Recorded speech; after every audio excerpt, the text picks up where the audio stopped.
Tivemos um pequeno problema aqui no som, mas são coisas da internet mesmo, né? De tecnologia, às vezes isso acontece mesmo. Mas eu dizia para você, não sei se você ouviu, nós somos conhecidos, de fato, pelo menos fisicamente, é quando nós retiramos as nossas máscaras. É o tema da nossa reflexão hoje, e eu queria que você abrisse aí, por favor, o Evangelho de Mateus, no capítulo 21. Queria ler aqui com você do verso 18 ao 22. Mateus 21, de 18 a 22, diz assim a palavra de Deus. Cedo de manhã, ao voltar para a cidade, teve fome, e vendo uma figueira à beira do caminho, aproximou-se dela, e não tendo achado senão folhas, disse-lhe: nunca mais nasça fruto de ti. E a figueira secou imediatamente. Vendo isso, os discípulos admiraram-se e exclamaram: como secou depressa a figueira? Jesus, porém, lhes respondeu: em verdade vos digo que se tiverdes fé e não duvidardes, não somente fareis o que foi feito à figueira, mas até mesmo se a este monte disserdes: ergue-te e lança-te no mar, tal sucederá. E tudo quanto pedirdes em oração, crendo, recebereis. Oremos, queridos. Pai, nós mais uma vez agradecemos em nome de Jesus. Grande privilégio, Deus, de termos a tecnologia nesse momento a nosso favor, para que a palavra do Senhor alcance os mais distantes rincões da nossa cidade, do nosso estado, país. Que o Senhor nos abençoe, Deus, na transmissão, faça-nos, como foi pedido pelo Bruno, manter-nos sempre na fidelidade da palavra do Senhor. Seja então conosco, Deus, e acompanhe também com graça todos aqueles que estão conosco através dessa tecnologia. Muito obrigado. É por amor a Jesus a que nós oramos. Amém, Senhor. Irmãos, há máscaras de todo tipo e tamanho. E o pior é que todos nós usamos algum tipo de máscara, infelizmente. Quem disser que não usa, pode ter certeza que acaba de colocar uma máscara, a máscara da mentira. Porque é exatamente isso que o apóstolo João fala, e diz que quando nós negamos isso, nós ainda fazemos pior. Além de sermos mentirosos, fazemos também Deus mentiroso. Então nós vamos vivendo nesse mundo como se fosse num palco. Nós procuramos representar para sermos aceitos em algum ambiente.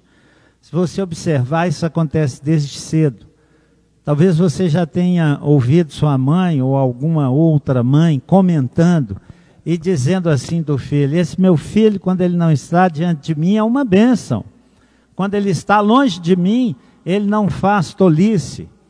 Então você vê que desde cedo nós somos ensinados a representar, a ser aquilo que Jesus chamou de hipócritas, usar máscaras. E infelizmente, queridos, essa é a nossa realidade.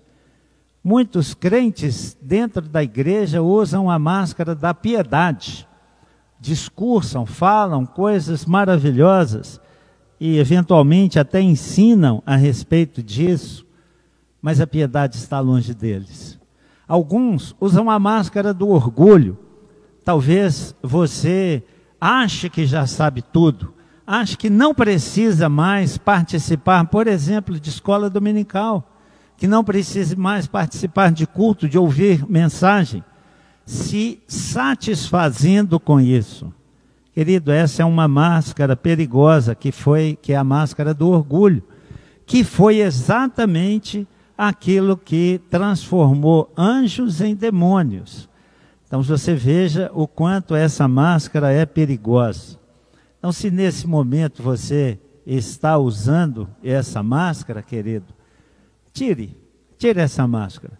Esteja bem à vontade diante de Deus, abra seu coração para que Deus abençoe a sua vida. Nós, às vezes, esquecemos de tirar essas máscaras. A grande maioria dos crentes, dos filhos de Deus, eles se esforçam para manter uma aparência de algo que ainda não são. Ou então, de algo que já ficou há muito tempo no passado. Infelizmente, isso é constatado por todos nós. Mas o grande problema, querido, é que esse não foi o motivo da morte e da ressurreição de Jesus. Ele morreu para que nós nos transformássemos, deixasse aquela velha natureza, deixássemos de nos assemelhar a Adão e nos assemelhar mais a Jesus Cristo, nosso Senhor. Mas a Bíblia, no livro lá de 1 Coríntios, capítulo 15, quando o apóstolo Paulo ensina essas coisas, ele fala de um detalhe importante. Ele diz assim: se é, ou é uma condição, se de fato, se é verdade que nós morremos com Cristo.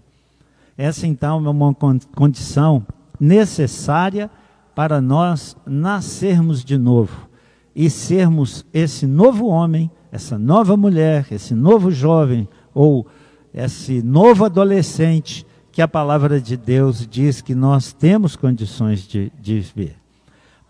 Máscaras de pano, como vocês viram aqui no início, tem o sentido de nos proteger que vírus nos alcance, entre em nosso corpo. Mas acontece, querido, que essas máscaras não impedem que o pecado produza coisas terríveis em nós. Máscaras ainda piores, fortalezas até mesmo que o diabo levanta nos nossos corações. Máscaras que transformam o nosso caráter, que fazem-nos mentirosos. O que a palavra do Senhor nos ensina desse breve texto que lemos? Essa passagem ela tem uma característica muito interessante, irmãos. Nós podemos classificá-la como um milagre porque houve uma transformação imediata à palavra do Senhor Jesus. Ele muda uma realidade imediatamente. Mas, ao contrário de todos os outros milagres que produziam, como nós chamaríamos, bênçãos, curando cego, curando paralítico, abrindo mar e etc., dando vida, ressuscitando vida, esse milagre, ele tem uma característica negativa, ele faz secar, ele faz morrer, ele faz acabar. Mas eu queria que você prestasse atenção para a gente entender bem isso. Jesus, a Bíblia diz que ele amaldiçoa a figueira. Mas preste atenção em algo muito interessante no contexto de todo esse pedacinho que nós lemos. No capítulo anterior, Mateus ele conta que Jesus havia ensinado a respeito da salvação, no capítulo 20. Ele contou então a parábola dos trabalhadores que foram recompensados indistintamente, independente do tempo em que foram chamados. A Bíblia conta que ele chama inclusive, a partir daí, os seus discípulos, e mostra que ele subiria para Jerusalém e ali ele seria então perseguido e morto. Estava na última semana de Jesus. Essa passagem aconteceu numa terça-feira, que foi o mesmo dia da passagem que foi lida aqui devocionalmente pelo nosso irmão Bruno. Nesse mesmo dia, Jesus faz também a leitura dessa parábola, nesse dia que ele faz, então, esse milagre.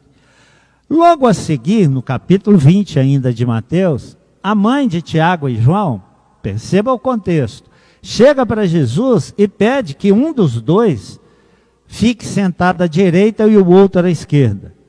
Jesus, pela sua graça e misericórdia, diz que ele não concederia porque a mãe, sem o saber, pedia salvação para um e condenação para o outro. Então, vá percebendo tudo isso. E ele, então, ele ensina a respeito desses desígnios do reino de Deus. Os demais discípulos se indignam contra os irmãos e querem, então, por assim dizer, tirar satisfação com eles. Jesus, mais uma vez, intercede, ele entra naquela discussão e ensina que o maior no reino de Deus é aquele que serve. Não é uma questão de aparência, mas é aquele que serve. Esse será o maior no reino de Deus. Então nós entramos no capítulo 21, quando Jesus chega a Jerusalém. Logo ali no templo, eles estão fazendo da casa do Senhor uma casa de comércio. Jesus toma de um azorrague e expulsa a todos. Então, a casa de Deus, ela tinha uma aparência de ser casa de Deus, mas ela não funcionava mais como casa de Deus. Era um local que vivia apenas naquele momento de aparência. Casa de salteadores, local onde as pessoas comercializavam. Logo em seguida, Jesus faz ali naquele mesmo templo, naquele mesmo momento, vários milagres. Ele cura, segundo a Bíblia, ele faz curas em coxos e cegos. Novamente, os escribas, eles se indignam contra Jesus. Os sacerdotes, eles querem persegui-lo. Eles não concordam com aquilo que Jesus estava falando e fazendo. Então nós chegamos no texto lido. Ele sai do templo, vai para Betânia e ali ele passa a noite. Logo de manhã, olha que interessante, quando nós entendemos o contexto. Logo pela manhã, ele sai. Marcos, que relata esse mesmo texto, diz que Jesus enxerga de longe uma figueira e ela estava frondosa. Irmãos, esse é um detalhe interessante, porque esse tipo de árvore, essa qualidade de árvore, ela produz primeiro frutos para depois produzir folhas.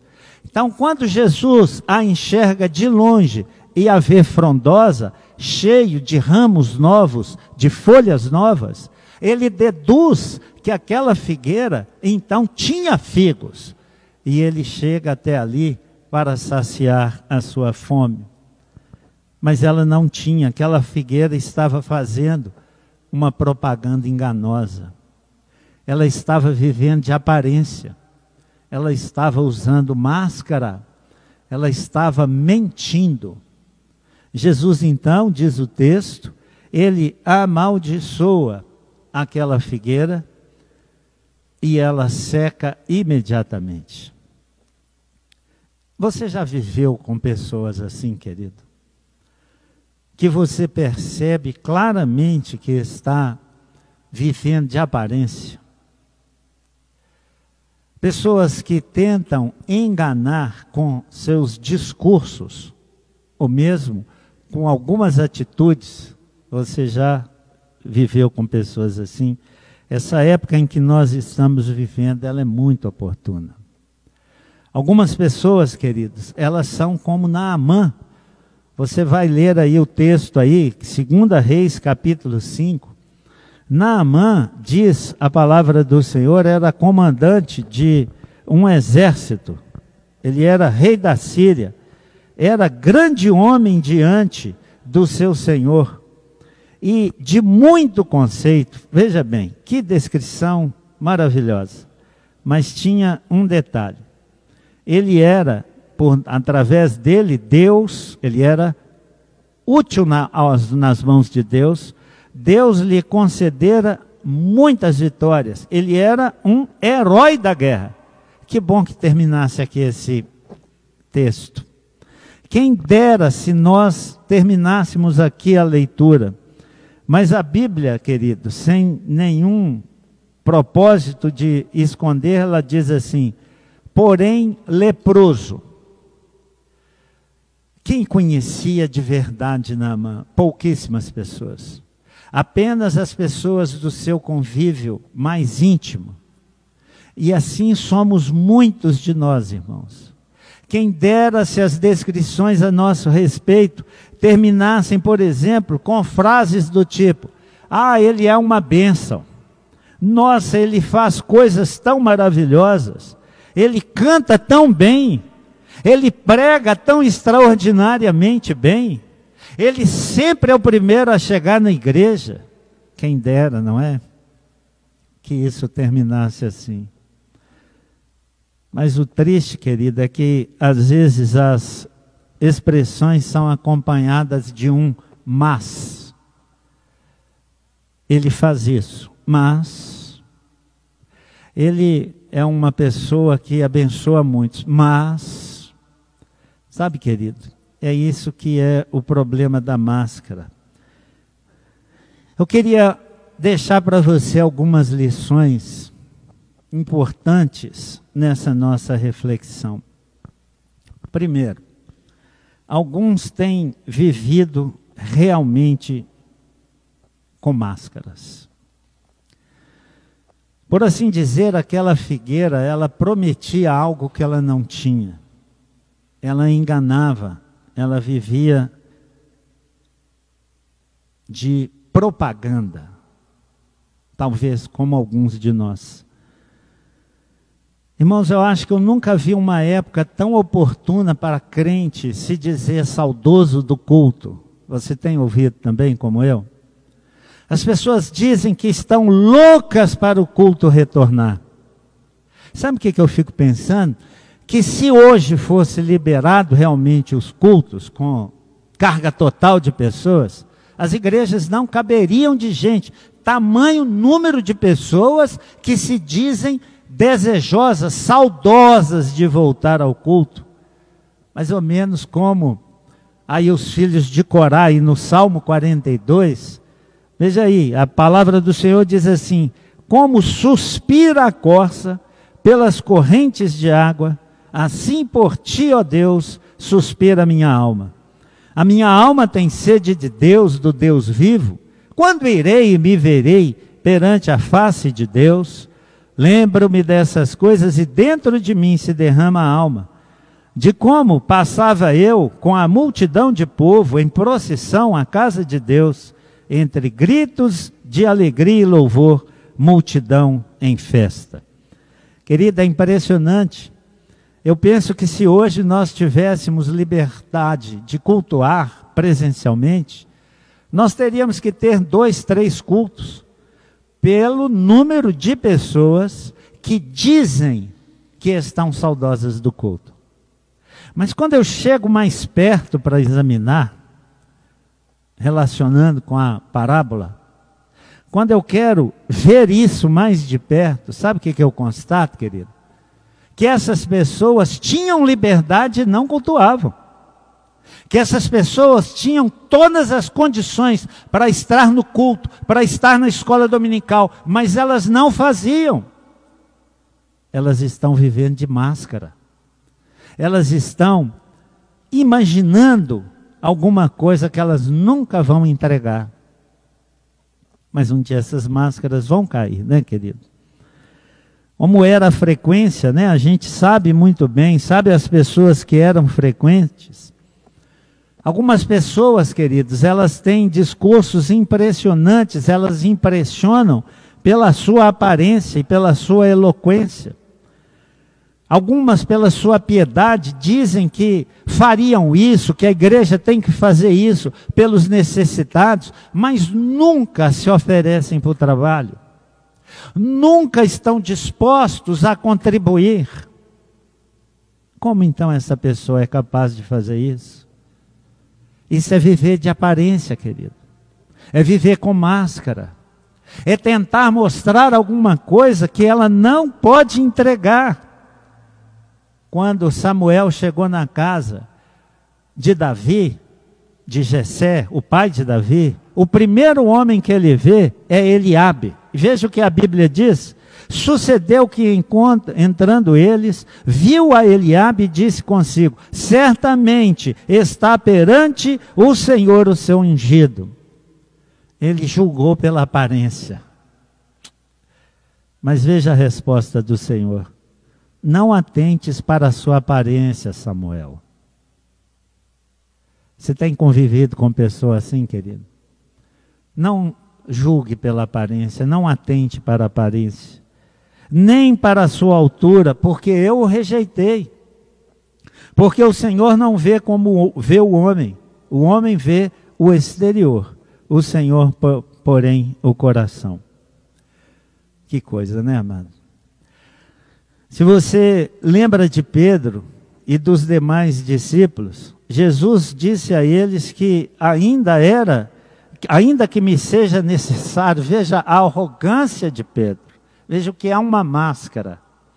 Ainda que me seja necessário morrer contigo, de modo nenhum te negarei. E todos os discípulos disseram o mesmo. A gente põe a carga em cima de Pedro, né? Mas todos os discípulos disseram o mesmo. Todos eles foram arrogantes. Todos eles prepotentes. Todos eles foram mentirosos. Mas veio a prova, querido. Jesus fala a todos eles, e a Pedro especialmente, que Deus estava sendo consultado por Satanás para saber se poderia entregar Pedro para peneirá-lo. E Jesus disse: mas eu intercedi por ti, Pedro. Eles estavam vivendo de máscaras.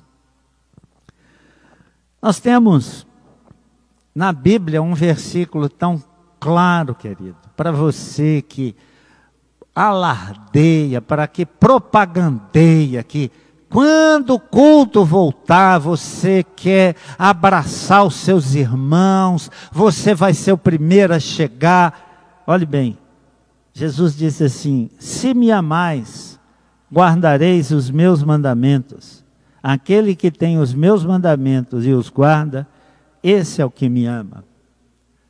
Você já teve oportunidade de provar isso, se você ama de fato a Jesus, se você era uma dessas pessoas frequentes, ou se ao contrário disso, era, por exemplo, como Moisés, conversando com o Bruno, ontem ou anteontem, não sei, nós brincávamos que a primeira crise da Covid foi ainda lá no Novo Testamento, na época de Moisés. Brincadeira, é claro, sabe por quê?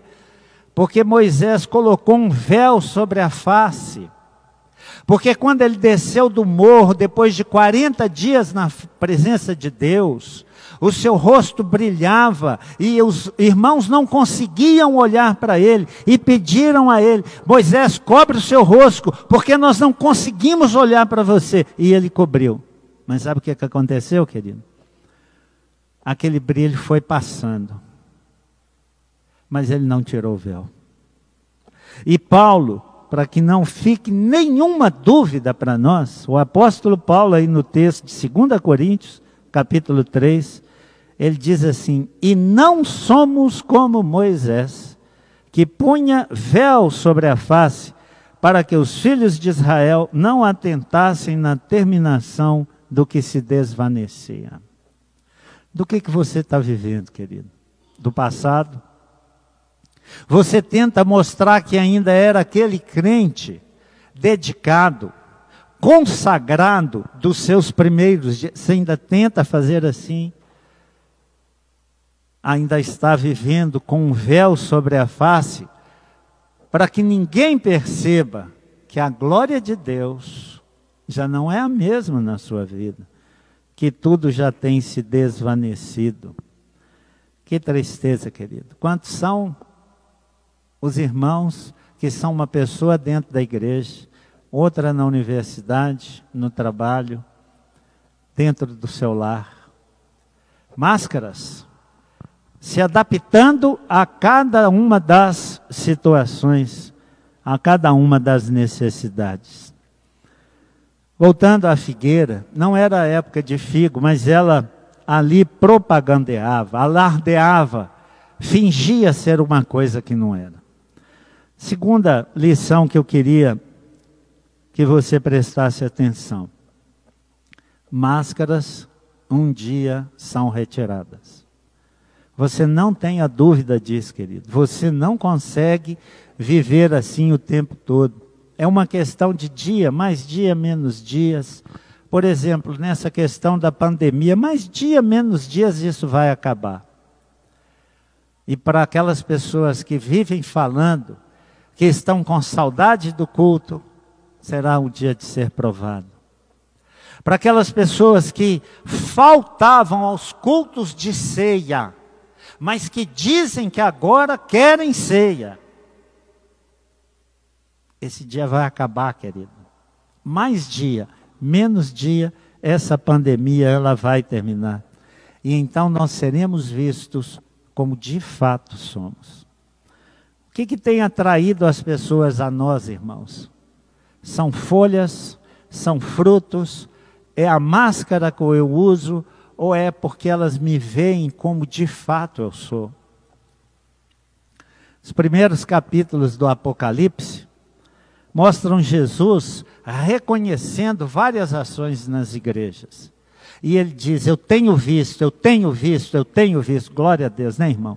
Porque ele vê o que a gente faz por ele, pela igreja dele, pelos irmãos. Glória a Deus por isso. Mas olhe bem, algumas pessoas vão escutar assim, contudo, é o mas.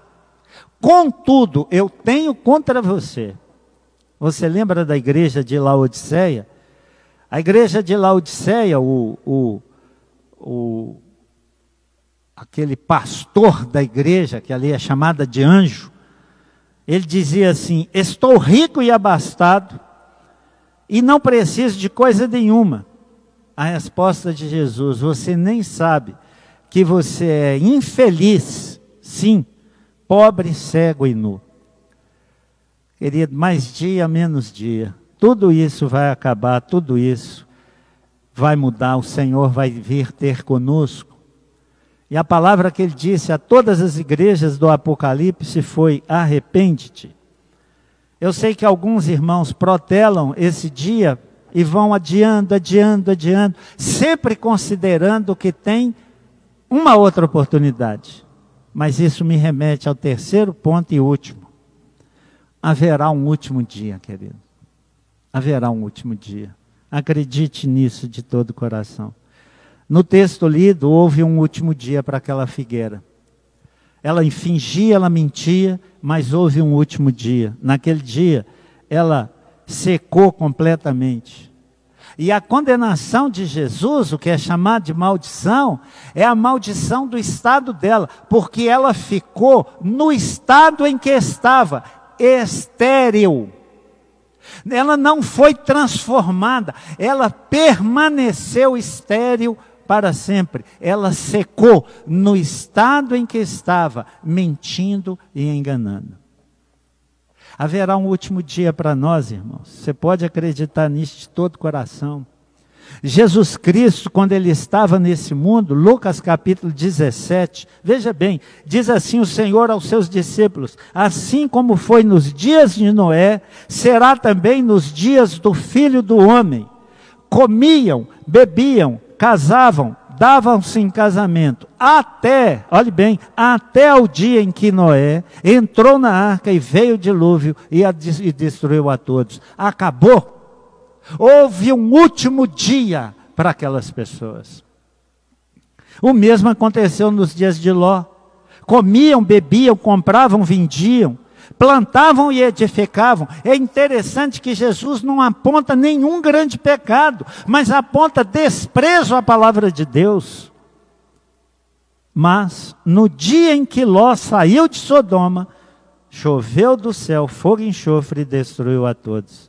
Assim será no dia em que o Filho do Homem se manifestar. Haverá um último dia. Os discípulos andaram 3 anos e meio com Jesus. Eu não tenho tempo para dizer com clareza tudo o que aconteceu, mas depois, veja os últimos momentos nos livros de Mateus, Marcos, Lucas e João. O que é relatado? Jesus avisou até a eles todos que haveria um último dia. No último dia, a Bíblia diz em um evangelho que os discípulos estavam discutindo para saber quem é o maior. Era o último dia, era a última ceia. No último dia, outros estavam reprovando uma mulher porque quebrou um vaso de alabastro e derramou na cabeça de Jesus. No último dia. No último dia, irmãos, que é relatado dos discípulos com Jesus, nos conta a Bíblia que eles estavam interessados em doutrina. Fingiam, queriam saber quando é que aconteceriam todas aquelas coisas. Era a última noite, o último dia de Jesus com aqueles homens. Eles não perceberam que Jesus estava se retirando. No último dia, Jesus programou uma Páscoa para então instituir a ceia. Mas naquele último dia, ninguém foi capaz de ser humilde.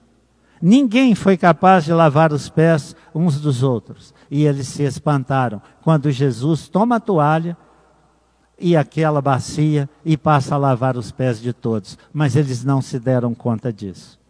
No último dia, Jesus Cristo, ele pede aos discípulos, exorta os discípulos que orasse com ele. Era o último dia, era a última noite do Filho de Deus com os seus discípulos aqui no mundo. Sabe o que eles fizeram? Você sabe. Eles foram dormir. Mas era o último dia, querido. Eles não conseguiram, naquele momento, tirar as suas máscaras. Haverá um último dia. Faça uma aplicação aos crentes e aos descrentes e então ensino. Primeiro, a você que é crente em Cristo Jesus, que é filho de Deus e que tem usado máscara. Tem demonstrado e fingido ser uma coisa que não é. Que tem estado dentro da igreja com uma máscara e com outra no trabalho, e com outra em casa, e com outra em site pornográfico, e com outra em bares e com negligenciando a fé, envergonhando o nome de Deus. Os discípulos, eles se admiraram da figueira secar, mas você viu que o texto ele não termina aí. Jesus diz que se tiver fé, pode pedir a ele qualquer coisa e será feito. Querido, ajoelhe-se agora e peça a Deus que te transforme, querido. Que arranque do seu rosto essas máscaras. Ele já morreu por você, você tem condições, você tem tudo o que precisa para ser uma nova criação de Deus. Você não precisa assemelhar-se a Adão, você morreu com Cristo, ressuscitou com Cristo para ser a semelhança do Filho de Deus. Ajoelhe agora, querido, e ore com fé. O destaque do texto de Jesus não foi para a morte da figueira, mas foi para a fé que pode fazer coisas extraordinárias. Se você tiver fé, tudo que você pedir em oração, creia que você vai receber. A Bíblia nos mostra uma experiência extraordinária, era um vale de ossos secos. Ezequiel capítulo 37. Deus leva Ezequiel até ali e fala para ele: o que você vê, filho do homem? E depois diz assim: profetiza contra esses ossos. Ore a Deus agora, querido. Peça a Deus para renovar a sua vida, para arrancar essas máscaras de você. Deus diz assim: profetiza e diz-lhe aos ossos secos: assim diz o Senhor Deus, eis que abrirei a vossa sepultura e vos farei sair dela, ó povo meu, e vos trarei a terra de Israel. A Bíblia diz que Ezequiel profetizou, e aqueles ossos receberam tendões, carne e por fim o espírito, e parecia um exército imbatível. Oh, meu amado, é isso que Jesus espera de mim e de você, querido. Que nós sejamos um exército, que nós tenhamos frutos e não apenas folhas, não apenas aparência de ser crente, não apenas nome de ser crente, mas que nós sejamos vida para o Senhor nesse mundo. Nós somos um exército. Arrepende-te, querido, agora, peça a Deus que tire de você a sua máscara e que seja visto a pessoa que de fato você é em Cristo Jesus. Essas máscaras, elas são inúteis, queridos, porque Deus não enxerga como o homem vê. Deus tem visto o nosso coração. Agora, para o não crente, para você, quem sabe, querido, que está nos ouvindo e ainda não é crente, não espere nem um minuto a mais, amado. Alguém escreveu uma coisa muito legal a respeito da crucificação de Jesus. Veja bem, diz que tinham 3 cruzes, 3 pessoas. A cruz do meio, Jesus Cristo à sua esquerda, um malfeitor, e à direita outro malfeitor. Algumas horas depois, aqueles 3 homens morreriam. O que estava na cruz do meio, Jesus, morreria por nossos pecados. O que estava na cruz da esquerda, o não arrependido, morreria em seus pecados. E o da cruz, à direita de Jesus, o que se arrependeu, morreria para os pecados. Embaixo estavam a multidão de todos os tipos de pessoas. Uns choravam, outros escarneciam e alguns ignoravam completamente. Você sabe quantos receberam a promessa da eternidade naquele dia? Apenas o arrependido. Então, querido, se isso tem sentido para você, se isso fez sentido no seu coração, ajoelhe-se também, querido. Peça a Deus, em nome de Jesus, que lhe dê uma nova vida, amado. Talvez não seja o caso de tirar uma máscara, mas talvez, quem sabe, você viva como que crente fosse. Você acha que tem a salvação, mas você não tem a salvação, porque você nunca pediu a Jesus Cristo a salvação. Arrependa-se, querido. Ore ao Senhor. Peça ao Senhor que Ele lhe dê. Sabe por quê? Veja aí esse último texto. Mateus capítulo 10, verso 32 e 33. Portanto, todo aquele que me confessar diante dos homens, também eu confessarei diante de meu Pai que está nos céus. Mas aquele que me negar diante dos homens, também eu negarei diante de meu Pai que está no céu. Você acha que Jesus foi injusto? Você acha que Ele está sendo injusto em lhe dar o que você tanto lutou para conquistar? Você negava insistentemente Jesus aqui nesse mundo, diante das pessoas. Nunca se disse crente, nunca se disse um seguidor de Jesus, nunca declarou amor à palavra de Deus, nunca viveu pela palavra de Deus. Então, no final, a única coisa que Jesus vai fazer é lhe dar aquilo pelo quanto você lutou, por tudo que você pediu, por tudo que você insistiu. Assim como aquela figueira, ela estava mentindo, e Jesus disse, você vai ficar dessa forma. Então, meu querido, você que ainda não é crente, não houve nada de mais do que um prêmio pelo que aquela pessoa tanto lutou. Ajoelhe-se aí onde você está, querido. Você crente, você não crente. Eu vou orar a Deus para que tire a sua máscara, meu irmão querido. E vou orar a Deus para que Ele lhe dê a salvação, se assim é o seu desejo. Eu quero orar com você. Santo Deus, em nome de Jesus, muito obrigado por essa oportunidade, por esses jovens que têm se afadigado por levar a palavra de Deus, que não têm se intimidado com essa pandemia, que têm lutado, assim como faziam presencialmente, agora pela internet, pelos meios que nos são permitidos. Muito obrigado, Deus. Obrigado pela vida deles, pelo tema que escolheram, tão significativo para a nossa vida. Louvamos e bendizemos ao Senhor. Quero, Deus, rogar por aqueles irmãos que querem agora realmente viver a vida que o Senhor tem preparado para eles. Concede-lhes graça, Deus, concede-lhes a bênção. Quero pedir também, Deus, que o Senhor dê a salvação àqueles que de coração contrito têm rogado agora ao Senhor, que estão cansados de viverem de aparência, que querem viver de fato a vida que o Senhor tem preparado e planejada para eles. Faz assim, Senhor, e os abençoa por amor a Jesus e para a glória do seu nome. Amém, querido. Querido, que Deus te abençoe. Viu? Nós vamos ter agora o hino da mocidade. Cante aí onde você estiver com entusiasmo e com alegria.